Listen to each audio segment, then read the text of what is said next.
We need a repair facility. The nearest coalition dock is 14 days out. Our hull integrity won't last 12. There's a Class 3 world 6 hours from here. Earth. The Sovereign Dawn was a Vel'nari diplomatic cruiser, 300 meters of sleek gold-tone hull plating, 4 primary drives, and enough political significance that losing it in a debris field would have created complications across 6 star systems. The debris field in question had been uncharted, the collision had been unavoidable, and the resulting damage to the port side hull sections had been the kind that a good engineering team and a well-equipped facility could fix in 48 hours. The problem was that no well-equipped facility was close enough. Captain Vel'nari brought the Sovereign Dawn into Earth orbit on a Thursday morning and transmitted a standard emergency docking request to the planet's orbital authority, which routed to a facility called the Pacific Shipyard Cooperative on the western coast of the North American continent. The response came back in 4 minutes, the fastest response time from any port authority Vel'nari had encountered in 20 years of deep space travel, confirming berth availability and requesting a damage manifest. The damage manifest was transmitted. The response that came back contained a repair estimate, a parts availability confirmation, and a question at the bottom that Vel'nari read twice. Do you need food service while you're docked? We have a great lunch situation. The Sovereign Dawn docked at 11:40 local time.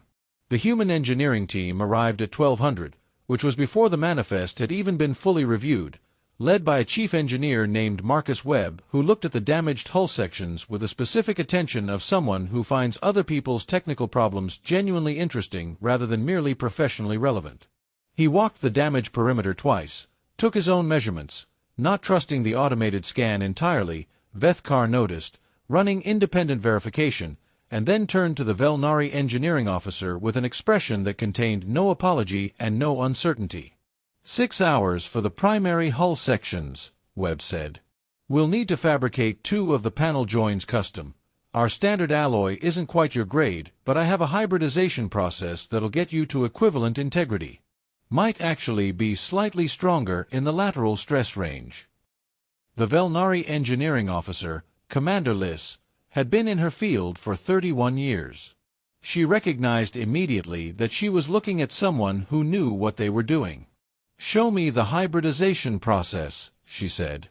That conversation lasted 4 hours and produced, as a side effect, a repair solution that was not slightly but significantly stronger than the original specification, because Webb and Liss turned out to share the specific quality of engineers who cannot be told something is good enough when better is achievable.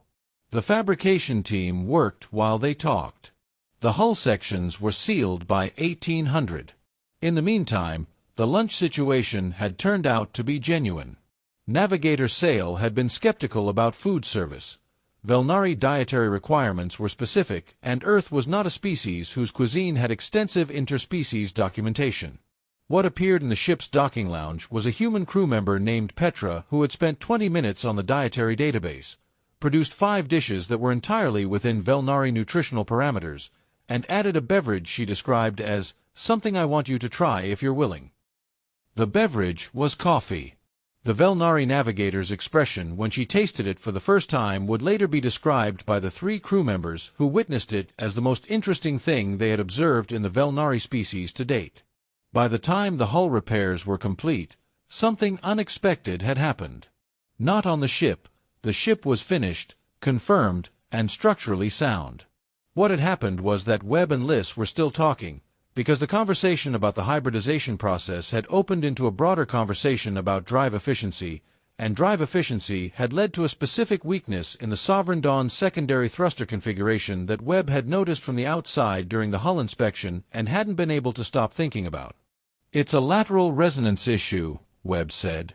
"Your secondary mounts are set at an angle that creates harmonic interference at full burn. You've probably been losing 4 to 6% efficiency and compensating without realizing it." Liss stared at him. She had been flying on this ship for 6 years.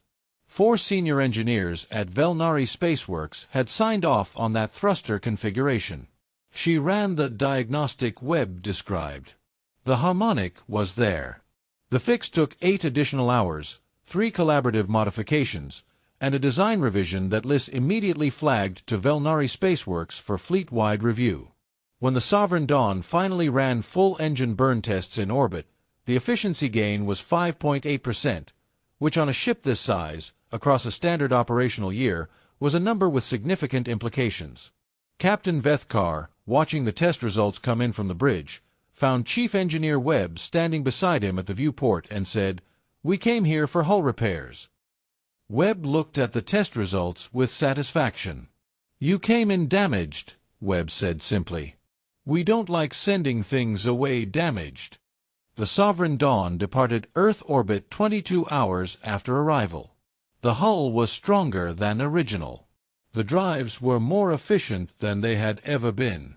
Navigator Sael had asked Petra for the coffee sourcing information and had filed a formal request with Vel'nari Supply Chain Management to investigate procurement options, which was the most bureaucratically unusual action any navigator had taken in the Vel'nari diplomatic service in 11 years. The formal report Vel'nari submitted to Vel'nari Command upon return was factual and thorough. Its final paragraph noted that Earth's technical capability had been significantly underestimated in the coalition species. Assessment that their engineering culture combined genuine competence with an approach to problem-solving that defaulted to improvement rather than adequacy, and that their food service was remarkable. The Vel'nari ambassador to Earth requested a meeting with Webb's facility 2 weeks later. The Pacific Shipyard Cooperative had 4 Vel'nari vessels in dock within the month. Sael, on her next transit through Earth sector, filed a personal docking request unconnected to any diplomatic mission. She cited routine maintenance as the reason. The coffee was the reason.